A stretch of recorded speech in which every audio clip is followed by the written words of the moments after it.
Welcome, listeners. Welcome, listeners. This is the Religious Studies Project for the 19th of November, 2018. And that means that Black Friday is coming up. So we always tee up our amazon.co.uk.com and .ca links. But if you're going to take advantage of any of those things, particularly in the lead up to the festive period, if you click through from our website, it brings in all the tasty dollar. And from a podcast that needs money to a religion that makes money. What have we got this week, Chris? Oh, well, thanks, David. Just so that we get our names in there. David Robertson, Chris Cutter. Boom. Yes, we've got a roundtable discussion with some excellent folk. It's on the topic of new directions in the study of Scientology, recorded in Belfast back in September between Stephen Gregg, who has been a regular Christmas special contestant, but never been a contributor in this sense. He also appeared in our BSR Future of the Religious Studies episode last year. With Stephen Gregg, Aled Thomas, who has done some interviews for us and has served as our social media editor for a while, and also the inestimable, inimitable Carol Cusack, who's been interviewed many times and has won Christmas specials and all sorts of things. Scholar and force of nature. And also David Robertson, who's got a sort of hat in the ring in the Scientology scholarship world as well. Indeed. So I'm looking forward to hearing this. I'm looking forward to all the controversy. Let's do it. Let's have it. So we're here at the BASR conference 2018 in Belfast, and I have gathered several colleagues together today to have a discussion about Scientology. The idea of sort of new directions in the study of Scientology. How do we move the conversation about Scientology forward? There's a large number of different directions we can go in that conversation, so I'm not going to constrain it at this point by saying exactly what I mean by that. But we're going to start off by looking at some interesting data and approaches, and move into a discussion of the larger methodological issues about the study of Scientology in relationship to NRMs and other more established religious traditions, and then end the conversation by opening it out to some interesting responses in the coming week. But for now, I'm going to start by going around the table and asking my colleagues to introduce themselves, starting with... I'm Carol Cusack. I'm the Professor of Religious Studies at the University of Sydney, and I have a long-standing interest in Scientology. Hi, I'm Aled Thomas. I'm a PhD candidate at the Open University, and my research is on free zone Scientology. Hello, I'm Stephen Gregg. I'm the BASR Honorary Secretary and Senior Lecturer in the Study of Religions at the University of Wolverhampton, and I've taught and researched Scientology for a number of years now. Where I think we should maybe start is, I know that you two have both been working on apostasy and free zone and things like that. Let's start there, because that seems to be an area where the normal, the cliche ideas of Scientology as a sort of cult maybe start to break down, and we can start to measure out some of these fault lines in the idea. Well, I suppose, the first response to that is sort of one of the problems, or the inherited problems, if you like, in the study of Scientology for a number of years now. A is that it's been under-researched and under-published. Actually, that's a problem for source material for students in particular. But the research that has been done has essentialized the Church of Scientology as Scientology, in that they're one and the same. And that's problematized the media's relationship with Scientology, public discourse on Scientology, and interdisciplinary research on Scientology. So, the first step really is to begin to understand Scientologies beyond the Church, I think. Yes, I absolutely agree. And when considering the free zone, which is an umbrella term for all Scientologists outside the Church of Scientology, it's important to remember that simply because they are outside of the Church of Scientology doesn't mean that they are united. There's this assumption that the free zone is united against the Church for either institutional reasons or interpretation of L. Ron Hubbard's works. But from my research, I found that there's a huge degree of innovation in Scientology, in Free Zone Scientology, in the way Free Zone Scientologists conduct their auditing sessions, how they identify, and also their perception of Hubbard. It's a much more complicated issue than what is Scientology and what does the church believe. And if I can jump back in again, I mean, you mentioned the sort of, the dreaded C word, David. And I think part of that perpetuation of that problem is that we have a dominant narrative from ex-members. I've used the term apostate in a sort of chapter recently, and I know that's a contested term. But if we sort of just use the more general ex-members, then of course their relational identity is often against the established church. So it perpetuates this domination of the church as this cult like figure, if you like, or organisation, because of the noisy apostates who often, and Bromley wrote about career apostates, have often made a career out of this. They publish books. You go on Amazon at the moment with self-publishing. I can't keep up with the number of apostate testimonies now. I used to read them all. Go back a few years, I would systematically read every one. I can't keep up with them anymore. It's a mini industry of ex-member testimonies coming out of Scientology now. That's a huge area of research in itself. But of course, that perpetuates the public discourse on this sort of bad religion, negative religion, cult sort of dynamic that, of course, in NRM studies we've tried to reject for a number of years now. It's very important, though, Stephen, to realise that ex-member tsunami has only been possible for 10 years. 2008 is the hinge year for when the anonymous campaign, Project Chainology, begins. Course, yeah. It's when the cruise accepting the medal speech goes viral, and a lot of people begin realizing. The couch. Yes, the couch. And there's also there was also the death of Jet Travolta around the same time, and so there's a whole lot of things that happened there. And I would like to say something about the scholarship on Scientology to date.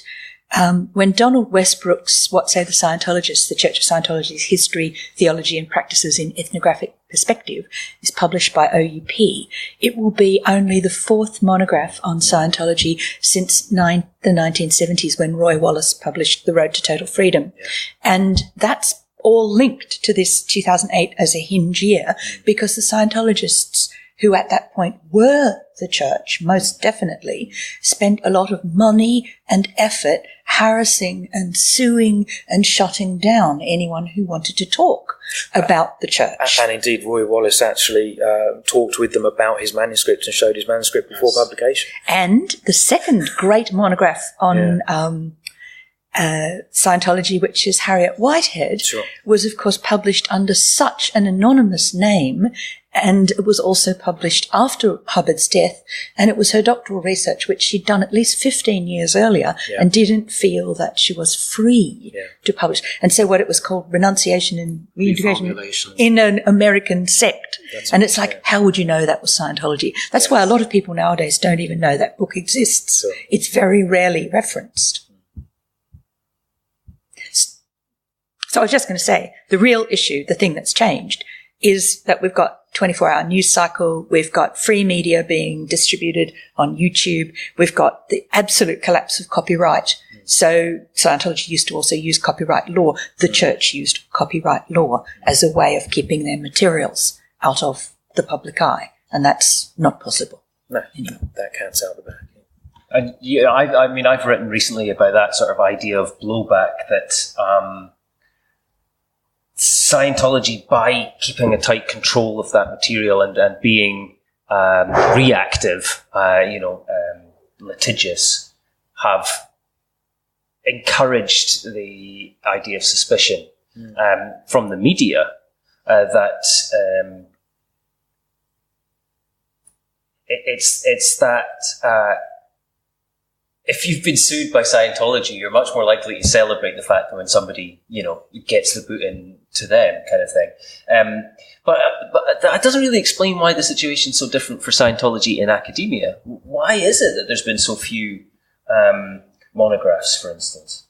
Are there any other equivalent situations where we have such significant and rich kind of traditions or figures to look at that are just kind of beyond the pale within academia. What is it about Scientology that's made that happen? Well, there are two things, again, and these are not the whole answer, but I think they work.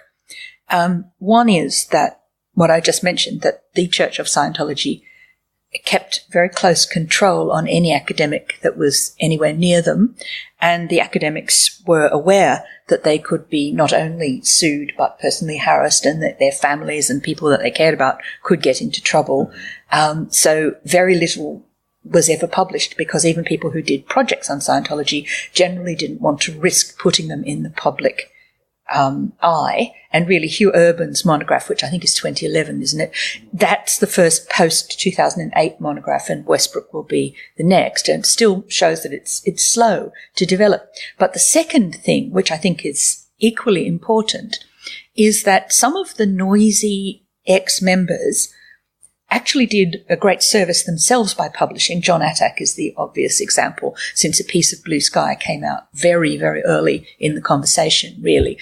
But he is part of now a kind of global network of ex-members who accuse new religious movement scholars of being cult apologists if they say anything good about any religion. And the other groups that might be comparable, for example, like the Unification Church, there's been more published on that than on Scientology. Or, for example, ISKCON, similarly. And the issue was, of course, that the academics used to more or less be coaxed and sometimes even paid by those groups. And consequently, the ex-member networks are vociferous in discounting that research. Right. So you're caught, if you like, in a pincer movement. On one occasion, one side, you've got the Scientology response, which is they control what you write. They harass you if you publish the wrong stuff.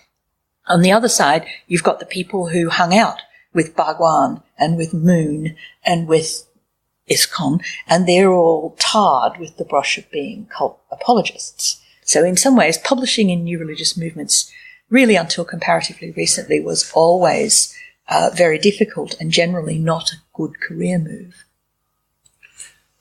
Sorry, just to pick up on what Carol was saying about the small amount of monographs.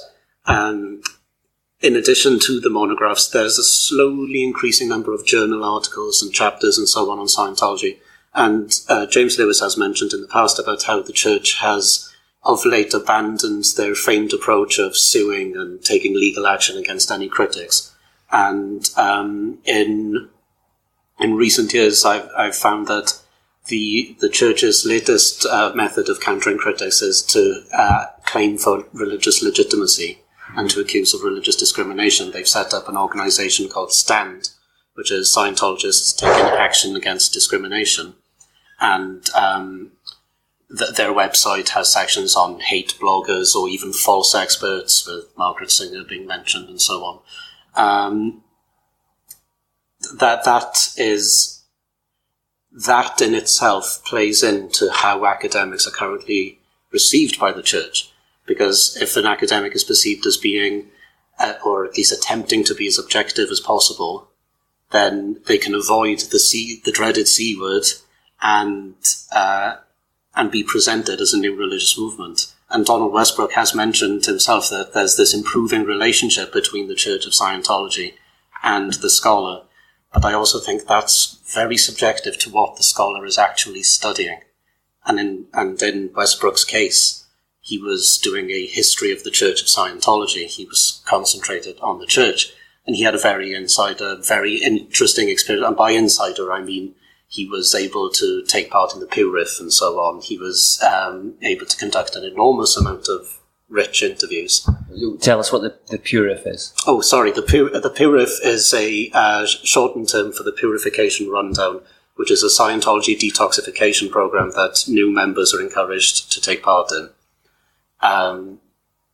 But I find that the Church of Scientology is still curious to know exactly what an academic's research entails and what the goal is before they're willing to let that person come in to a certain extent and how much they can see. Well, I was certainly challenged on my first publication on Scientology by a chap who was fairly high up, or had been high up in is SecJec, is that the right name? I don't know if they call it that anymore, but that office.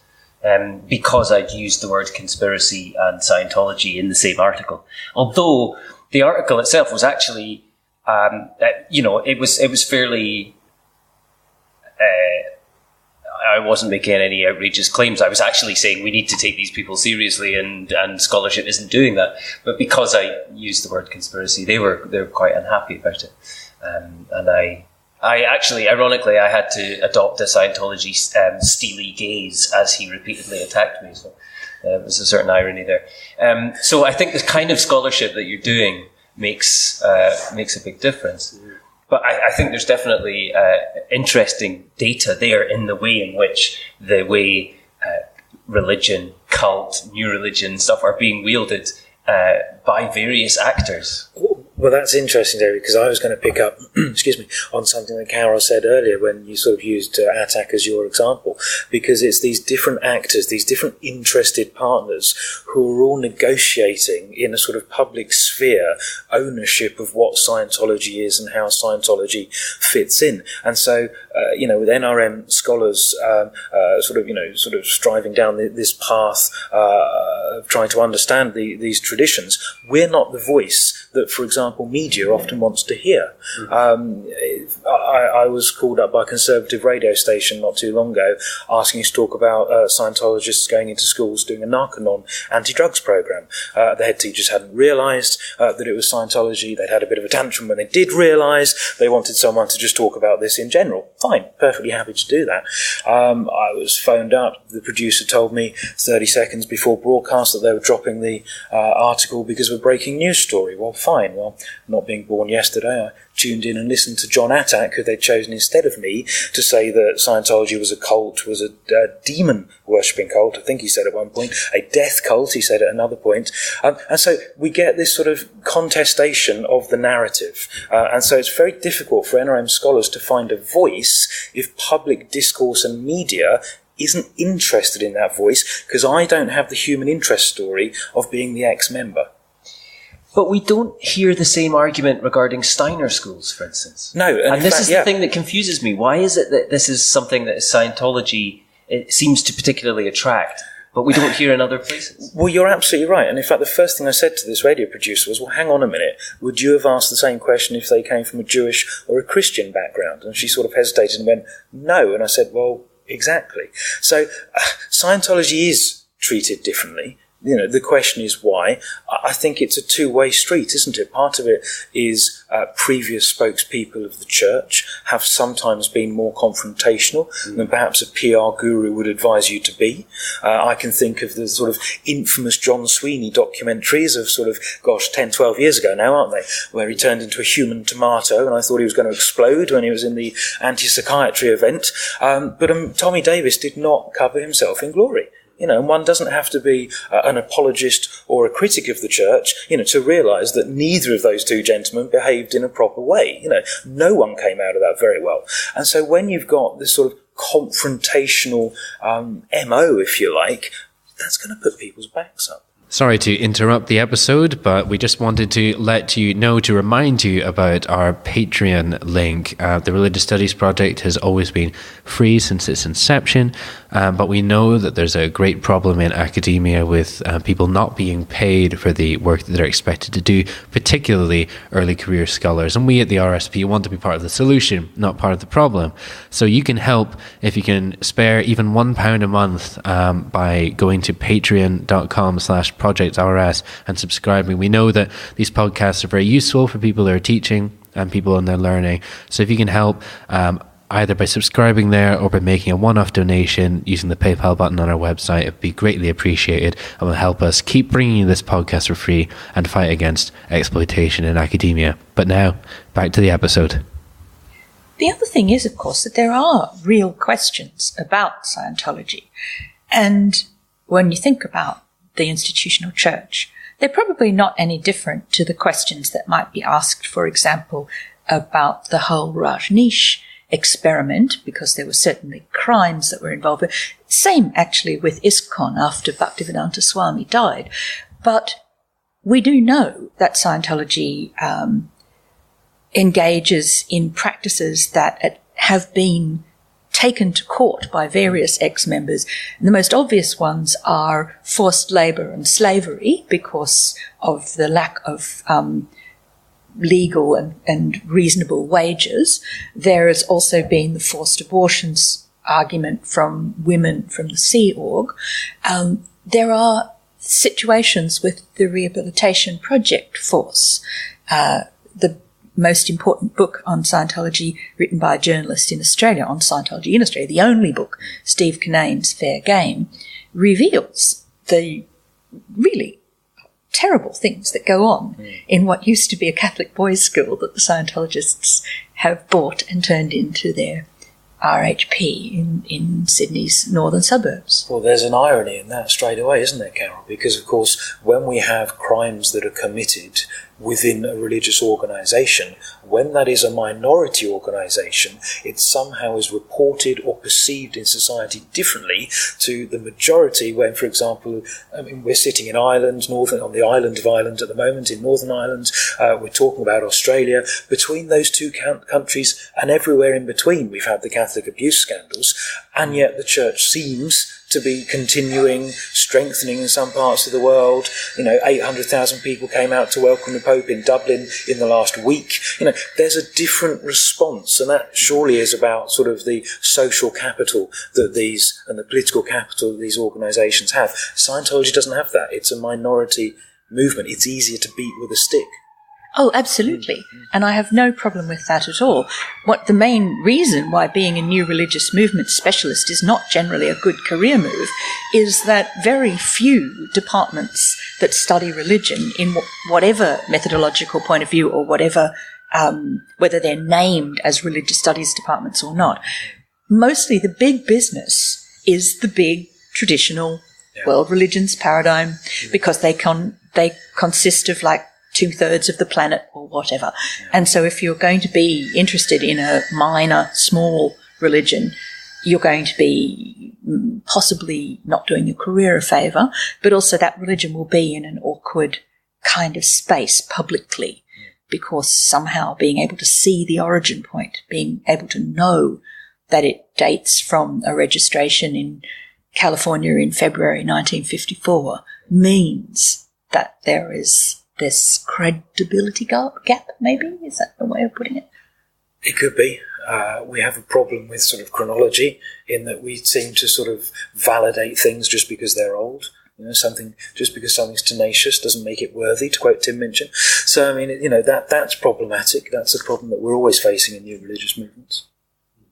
That's something, ironically, that the Church of Scientology is using in itself in its response to the squirrels. The derogatory term towards the Free Zone and anybody doing Scientology, apart from them, is that they were founded by Hubbard. They are the original form of Scientology, and ergo there's a superiority to that. And that's present in the way that they present themselves, and then in the way that scholarship has addressed Scientology, that so much research on Scientology, as you've previously mentioned, Stephen, has just concerned the Church of Scientology. So there is still that prejudice towards the superiority of the older movements. But the Free Zone people and many of the squirrels would make the ones who are not actually practicing Scientology but merely have appropriated tech and used it for something else. They are very likely to say that actually they're interested in Hubbard too, and it's not Hubbard that's the problem, it's the institutional church that's the problem. Because they may well be practicing what they see as a purer form of Hubbard's original text. Yeah. One thing that strikes me from this discussion is jumping off what Carol was talking about in terms of being an NRM scholar is not good for your career. It occurs to me that one thing, and I think all of us around this table understand that in a very real way. But one thing that's different about studying Scientology is I can't think of a single insider scholar. Now, a lot of these kind of NRMs and other, I'm thinking of things like paganism particularly, they become established in academia through largely insider scholars. And that's not that's not to say that there aren't people who aren't insider scholars and that all of those insider scholars are necessarily bad scholars, but there is a drive for, scholarly insiders, if you like, sort of establish the field, and that seeps out and it becomes more acceptable. I can't think of any example in Scientology like that. Well, there's a half example. He's been mentioned already, John Attack, because his research for A Piece of Blue Sky actually started as an official biography of Hubbard from the church and commissioned by the church. And when he did the research, he came across issues that, were counter to the narrative of the hagiographies of the church. That's normal. Every religion, every religious leader has hagiographies around them. But, as an insider, that sort of blew his mind. And so that was part of his progression out of Scientology and the creation of A Piece of Blue Sky. But that's the closest example I can think of. Yes, and that's a long time ago, and only half an example. Definitely, with something like the Unification Church, most of the people, you think about Michael Mickler, those people, with the family, Claire Borovic, they're insiders, and they're people who contribute regularly the chapters on unificationism and the family to edited volumes on NERMS and so on and so forth. There may not be necessarily insider scholars, but I can think of a few examples of insider Scientologists who are now trying to take part in academic discourse. In that, for example, I was at the Scientology and Scholarly Perspective conference in Antwerp, in Belgium, a few years ago, and there were representatives of the Church of Scientology there, which is fine, and it was great to get their input, but I'm also aware that there are church members who have recently given papers at semi-academic conferences on Scientology, despite having no academic credentials, or even necessarily presenting an academic, in inverted commas, paper. But there is this increased interest in what the academic community are doing and trying to take part in it, arguably rather than pushing it away. But that is becoming a little more frequent. Is that the beginning of a dialogue, do you think? Is that? I think it depends. I go to CESNUR and there are always Scientologists at CESNUR. And mostly they are not very interested in dialoguing. They're interested in monologuing. Well, that's why I wonder whether this was a new... Do you see what I mean? I wondered if there was a new direction. The one I was studying, the confrontation I had was at an Inform-related event as well. Okay. So. The ones that I'm aware of that Scientologists have spoken of recently, it's... they've been events promoting religious freedom, which is a big thing for the Church of Scientology at the moment. So I think it depends on what sort of conference you're at. It wouldn't happen. I'd be very surprised if it happened at the BASL. But as Carol was saying, it's a monologue. It's a promotion. It's putting forward a worldview. It would be interesting to see if we were present at one of these events, if we could strike up a dialogue. But that would remain to be seen. Of course, I've come across that from other sort of insider scholars. I'm thinking back to the IHR at Erfurt a couple of years ago, and there was a panel organised by Brigham Young University, and there were sort of early archival talks on early letters and papers from some of the sort of Mormon leaders back in the day, and that was a monologue. That was that was a hagiography. So I mean, we kind of expect it from different traditions, but it's that maybe Scientology because it's focused on the tech, because the tech is the solution and the answer. Then surely the time of the research of the insider needs to go into perfecting the practice of the tech. Is academic engagement, here's a question, is academic engagement therefore superfluous if all you need is the tech?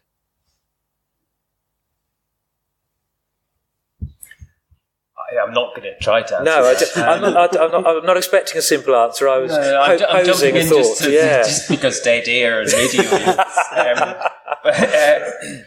One thing I wanted to raise, which has occurred to me, I don't think that Scientology particularly fits the model of the cult as we normally see it particularly well. It seems to me that some of the attempts to label it as dangerous seem a little forced sometimes. For instance, I can think there's no sex scandals as far as I'm aware, certainly no major ones in the church. I mean, compared to the other sort of controversial cults, there's nothing like that. There's no, mass suicides. There's no stockpiling of arms. It seems a little strained, even like there is a desire to force into a pre-existing model, which is based on kind of 60s stuff. I think rather than some sort of apocalyptic event, as it were, or preparation for such an event that we've seen in other movements, it's more this perception of the negative aspect, if you like, of Scientology is about control, isn't it? Mm. It's about control from a very, very hierarchical institution, control of bodies, control of freedom, or perceived control, one should say. And so it's that overarching sort of perception of that rather than one event, I think, which is what sort of, fuels that. Yeah, no, and I think the idea of the hierarchical control and control of bodies is a very important part of that model. But that's what I'm saying, actually, that the attempt to do that is relatively it's relatively weak compared to a lot of others. I mean, if you look at, the family or something like that, the control of bodies, it's real, but it's relatively small. I mean, it's much smaller than the Catholic Church, for instance. Yeah, absolutely. And also, even the hierarchical structure is, as Alan's been arguing, it's to ignore the fact that Scientology is much larger than the Church of Scientology, and it's much larger than any sort of messianic kind of, cult personality. Is one distinction that we could think about the fact that almost everything that's come out in the memoir genre, it's not even the Church of Scientology, it's the Sea Org. Yeah. And so far we haven't even talked about the idea that there is an inner church within Scientology, which is in fact the site of most of the violence and the weirdness and the critique that comes from within. Well, this is something that Alan and I have just finished a chapter together that will come out with Equinox next year. And it's looking at different types of identity, both within the church and in the free zone, and relational identity. And there are different types of insiders because of this hierarchical nature, not just of the structure of the organisation, but of the bridge to total freedom. If you're at a different point on the bridge, then you're a very different type of insider to someone at a higher or a lower point on the bridge. And so we have these sort of sub-clusters, these different groups of groups who will have different knowledge and different experience of the church. So Kara's absolutely right. These noisy apostates, if you like, to use a term that George Crusadis and I have used in a recent chapter, they're from this central power base, usually the Sea Org, and indeed the RTC, the Religious Technology Centre themselves, when you think of people like Rinder, for example, So it is from that central power base. Really interesting. I am aware of time passing, and what I'd like to do to end is, we're relatively unusual in this podcast in that I know that who the respondents are going to be from, and we're going to have Bernard Docherty writing a response to this. So I want to sort of anticipate the question I'm going to be asking him now. And what I want to do is go around the table and ask, where do we go from here in the scholarship on Scientology, scholarship in relation to Scientology?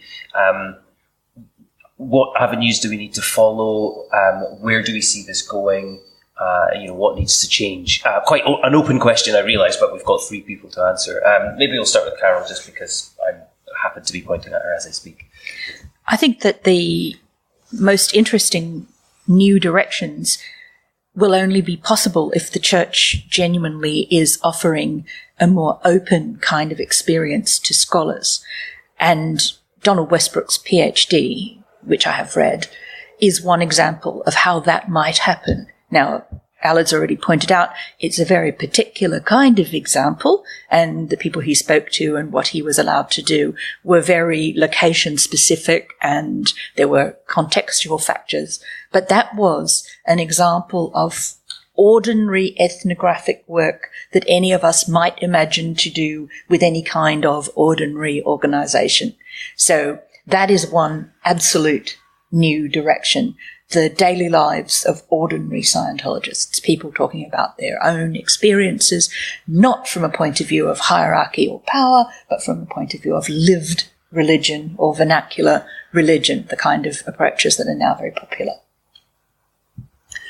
perhaps I'm slightly biased because it's related to my PhD topic, but I think that examining Scientologists outside the church is particularly important at the moment, because, as we've already mentioned, to a certain extent, the notion of the charismatic leader has been done to death.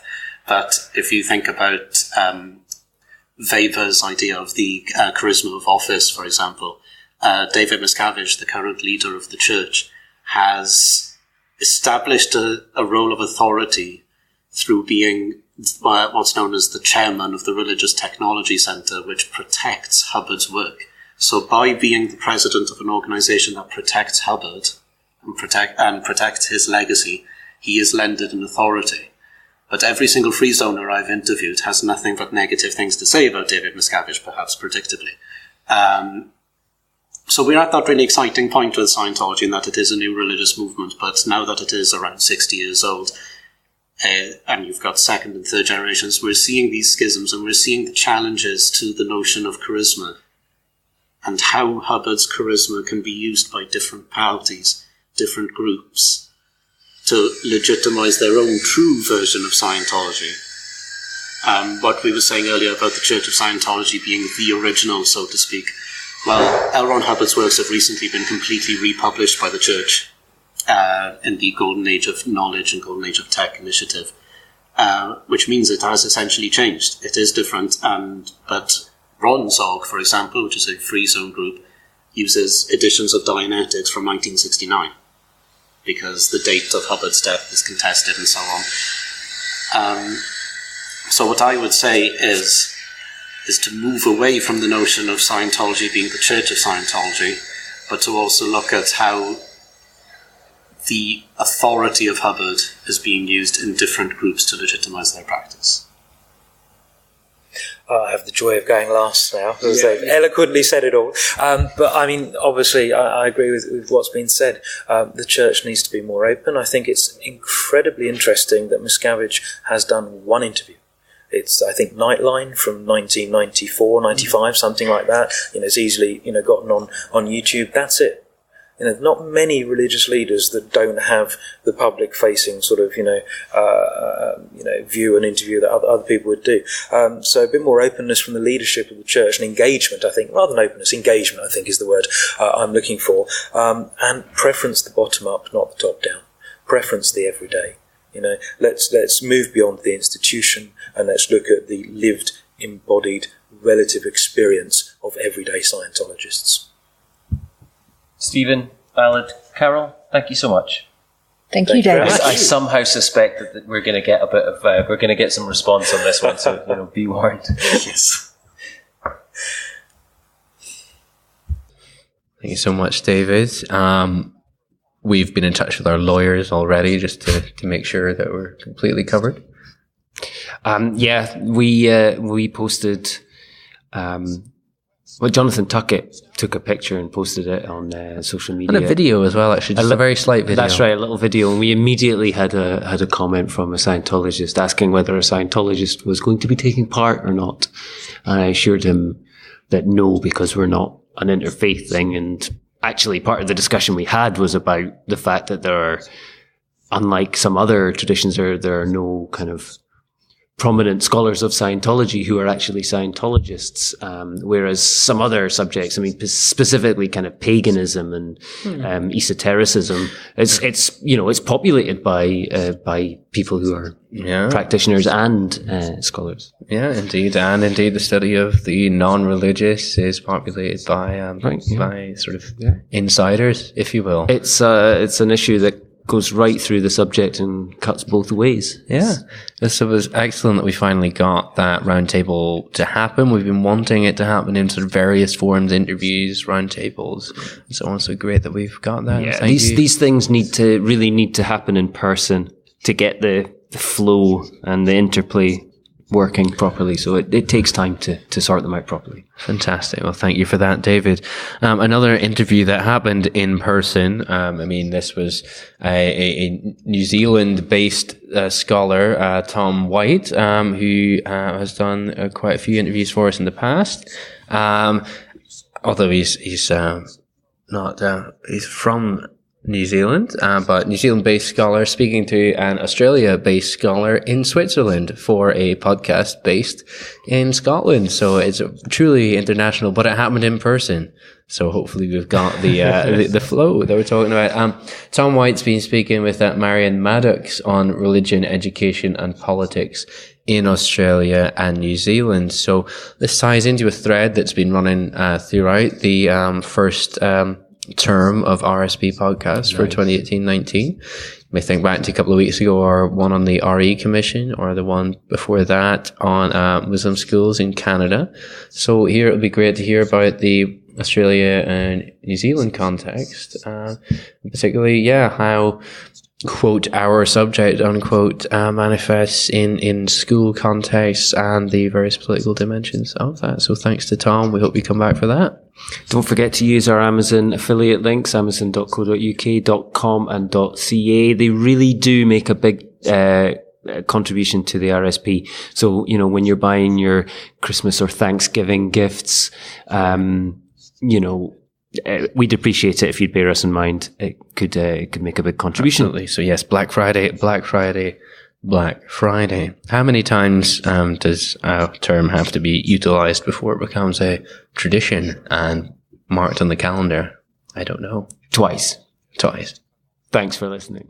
The Religious Studies Project is sponsored by the British Association for the Study of Religions, the North American Association for the Study of Religion, and the International Association for the History of Religions. The RSP is produced by the Religious Studies Project Association, SCIO, a Scottish charitable incorporated organisation, charity number SCO 47750.